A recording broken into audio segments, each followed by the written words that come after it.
नमस्कार मित्रों, मैं सुरेश सिंह चौहान आप सभी का success with Mantra YouTube channel पर हार्दिक स्वागत करता हूं। मित्रों, आज हम हिंदू लॉ की लेक्चर सीरीज के दूसरे वीडियो में आज हम चर्चा करेंगे कि सोर्सेज ऑफ हिंदू लॉ या हिंदू विधि की स्रोत कौन सा है। आइए मित्रों प्रारंभ करते हैं। अगर हम हिंदू विधि की स्रोत की बात करें तो इसको हम ब्रॉडली दो कैटेगरीज में डिवाइड कर सकते हैं। पहला एनिशिएंट और ओरिजिनल सोर्सेज, दूसरा मॉडर्न सोर्सेज। एनिशिएंट और ओरिजिनल सोर्सेज की बात करें तो इसमें चार प्रकार के sources, Shruti, Smriti, digested commentaries, custom and uses. अगर हम मॉडर्न सोर्सेज की बात करें तो equity, justice and good conscience, president और लेजिस्लेशन, ये तीन कैटेगरीज यहाँ पर मॉडर्न सोर्सेज की होती है। तो मित्रों वन बाय वन इसको हम समझने का प्रयास करते हैं कि होता क्या है। श्रुति की बात करें तो श्रुति का मतलब है कि जो सेंट हैं, जो संत हैं, उन्होंने क्या किया कि ईश्वर से उनका जब साक्षात्कार हुआ तो उन्होंने ईश्वर ने उनको जो बताया उन्होंने उसको सुनकर जो राइट डाउन कर दिया, जिसको लिख डाला, उसको श्रुति माना गया उसको। और जनरली श्रुति हमारे जो श्रुति है उस वेद, जो चार वेद हैं और पांचवा आयुर्वेद, जिसको आयुर्वेद भी वेद माना जाता है, तो वह भी श्रुति की कैटेगरी में आता है। अर्थात वेदों में जो भी बातें लिखी गई हैं, जो भी हिंदू लॉ के विषय में जो भी हिंदू लॉ के विषय में जो रूल्स प्राप्त होते हैं, जो नियम प्राप्त होते हैं, वह हिंदू विधि की स्रोत है, उनको श्रुति की कैटेगरी में रखा जा सकता है। तो श्रुति का बेसिक मतलब क्या, ईश्वर से साक्षात्कार हुआ और ईश्वर से साक्षात्कार के बाद ईश्वर से जो सुना गया उसको राइट डाउन कर दिया गया, उन नियमों को as it is write down कर दिया गया। तो इसका मतलब ये है कि जो श्रुतिज हैं हमारी, जो वेदास हैं हमारे, वो विशेष रूप से ईश्वर के निर्देशन में रचित किए गए हैं, उनकी रचना ईश्वर के निर्देशन में की गई है। वहीं पर दूसरे स्मृति की बात करें, स्मृति का मतलब है टू मेमोराइज, कि कोई चीज जो है वो याद करके लिखी गई या कोई किसी भी रूल को स्मृति में ला करके मेमोराइज करके याद करके स्मृति ताजा करके नोट डाउन किया गया है। अब जो ईश्वर से साक्षात्कार हुआ वो सारी बातों को नहीं लिख पाए सेंट महात्मा, जो संत हैं और जो हमारे महात्मा हैं, उन्होंने जब सारी बातों को नहीं लिख पाए तो जो भी चीजों को भूल गए थे, बाद में उनको जो चीजें याद आई उनको उन्होंने जब वो नोट डाउन किया तो उसको स्मृति के नाम से जाना गया। यानी उन्होंने मेमोराइज करके उन चीजों को बाद में नोट डाउन किया, उसको स्मृति कहा गया। स्मृति को हम फर्दर दो कैटेगरीज में डिवाइड कर सकते हैं, धर्मसूत्र और धर्मशास्त्र। धर्मसूत्र की बात करें तो गौतम, बौधायन, विष्णु, वशिष्ठ, इनके द्वारा जो रचना की गई है वो धर्मसूत्र की कैटेगरी में आती है। वहीं पर जो मनुस्मृति है, जो नारद स्मृति है, जो याज्ञवल्क्य स्मृति है, ये सारी धर्मशास्त्र की कैटेगरी में आती है। इनमें जो टेक्स्ट बताया गया, इसमें जो रूल्स बताए गए हैं, वो हिंदू लॉ के सोर्स के रूप में उपयोग किए गए हैं या हिंदू लॉ के स्रोत के रूप में उनका प्रयोग किया जाता है। इसके अलावा तो डाइजेस्टेड कमेंट्रीज की बात करें तो डाइजेस्टेड कमेंट्रीज क्या है, प्रैक्टिकल प्रॉब्लम के सोल्यूशन के लिए जब स्मृति और श्रुतिज को पढ़ा गया और उनका एनालिसिस करके कुछ कंक्लूजन में पहुंचा गया और कुछ लिखा गया तो उसको डाइजेस्टेड कमेंट्रीज को कहा गया, कमेंट्रीज कहा गया। बेसिकली डाइजेस्टेड कमेंट्रीज में एनालिसिस किया गया होता है किसका, श्रुति और स्मृति का। श्रुति और स्मृति का जो विश्लेषण है वो डाइजेस्टेड कमेंट्रीज में परिलक्षित होता है। अगर हम डाइजेस्टेड कमेंट्रीज के अंतर की बात करें तो आत्मा राव वर्सेस बाजीराव 1935 के केस में कहा गया कि जो डाइजेस्ट होता है वो किसी पार्टिकुलर स्मृति या पार्टिकुलर श्रुति का विश्लेषण होता है, जबकि जो कमेंट्रीज होती है, जो ओवरऑल जितनी भी स्मृतिज है, जितनी भी श्रुतिज हैं, उन सबका जो एनालिसिस, ओवरऑल एनालिसिस होता है, उसको हम कमेंट्रीज की कैटेगरी में रखते हैं। मित्रों वहीं पर चौथा सोर्स है, एंशिएंट सोर्स है, वो कस्टम और यूजेस है।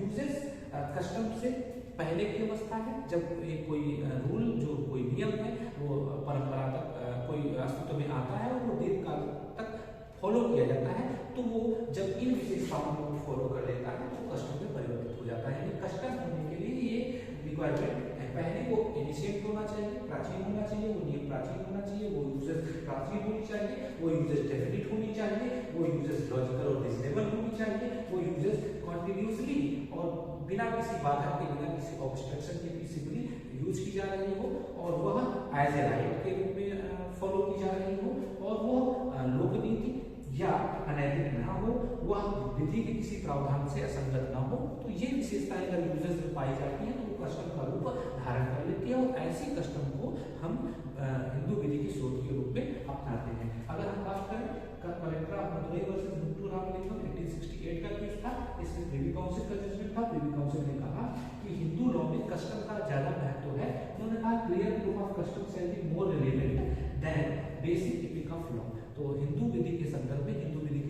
विषय में। कस्टम अगर क्लियर है, स्पष्ट है, तो उसका ज्यादा महत्व है बनस्पत बेसिक इपिक ऑफ लॉ।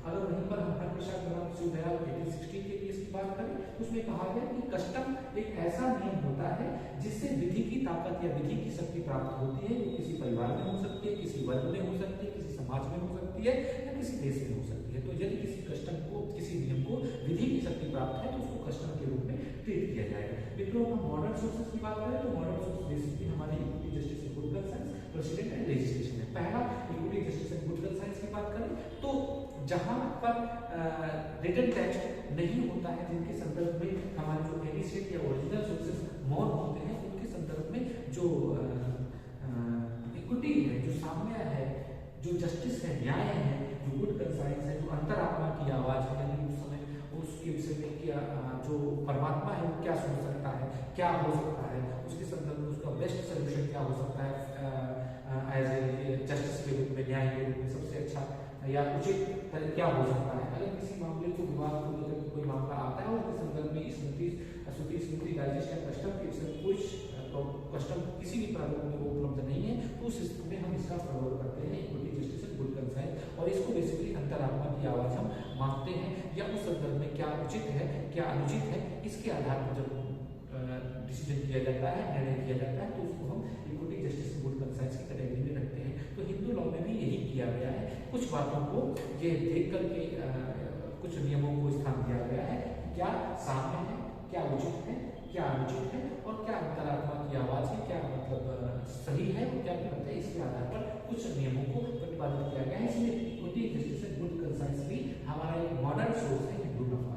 अगर हम प्रेसिडेंट की बात करें तो प्रेसिडेंट जनरली जो हाई कोर्ट है, जो सुप्रीम कोर्ट है, जो प्रिवी काउंसिल्स है, उनकी जो जजमेंट्स है वो सबऑर्डिनेट कोर्ट्स पे लागू है, और वो जजमेंट अगर हिंदू लॉ से संबंधित है, हिंदू से संबंधित है, हिंदू रूल्स और रेगुलेशंस की बात उसमें की गई है, तो वह भी एज ए हिंदू लॉ के सोर्स के रूप में कभी प्रयोग किया जाता है। जैसे सुप्रीम कोर्ट को 141 आर्टिकल 141 इंडियन कॉन्स्टिट्यूशन का कहता है कि law declared by supreme court shall be binding on all court with in the territory of India. तो सुप्रीम कोर्ट इस प्रकार जो भी विधि बनाएगा वह सारे अधीनस्थ न्यायालयों पर एप्लीकेबल होगी। तो प्रेसिडेंट में बेसिकली हमने 3 प्रकार की कोर्ट्स की बात की। 3 प्रकार की कौन से court? Supreme court, high court और प्रिवी काउंसिल। इन 3 के द्वारा जो जजमेंट पास आउट किए गए हैं प्रेसिडेंट के रूप में है, और प्रेसिडेंट न्याय निर्णय है, अर्थात वो अधीनस्थ न्यायालयों पर लागू होंगे। अधीनस्थ न्यायालयों पर लागू होने का मतलब क्या है? उनको एज ए हिंदू लॉ के सोर्स के रूप में मान्यता दी गई है। वहीं पर लेजिस्लेशन की बात करें तो लेजिस्लेशन सामान्य रूप से एक ऐसी प्रक्रिया है जिसका मेन काम ही जो है विधि का निर्माण करना होता है। उस विधि के निर्माण की प्रक्रिया में जो महत्वपूर्ण स्थान आता है उसमें अगर हम बात करें तो जो विधायिका है, हमारी पार्लियामेंट है, जो स्टेट लेजिस्लेचर है, वो इसमें महत्वपूर्ण भूमिका का निर्माण करते हैं। इसके आधार पर बहुत सारे लॉज पास किए गए, जैसे हिंदू मैरिज एक्ट हो गया, हिंदू सक्सेशन एक्ट हो गया, Hindu maintenance and adoption act हो गया, ठीक है। इसी प्रकार रीमैरिज, विडो रीमैरिज एक्ट हो गया, एक्ट 56 का, ठीक है। तो ये सारे जो एक्ट हैं वो थ्रू द लेजिस्लेशन ही अस्तित्व में आए हैं, वो हिंदू लॉ का भाग है। उसी प्रकार प्रेसिडेंट बहुत सारे जो है निर्णय इसमें दिए गए, जैसे हमने हरप्रसाद शिवदयाल का जिक्र किया, ठीक है। अभी राकेश शर्मा वर्सेस विनीता शर्मा का एक रिसेंट जजमेंट आया, वो प्रेसिडेंट के रूप में हिंदू लॉ के रूप में काम कर रहा है। वहीं पर equity justice and good conscience के आधार पर बहुत सारे निर्णय दिए गए। मित्रों, आशा है आपको ये वीडियो समझ में आया होगा, और अगर समझ में आया होगा तो उसे आगे कृपया like and subscribe and share अवश्य करें। धन्यवाद, थैंक यू।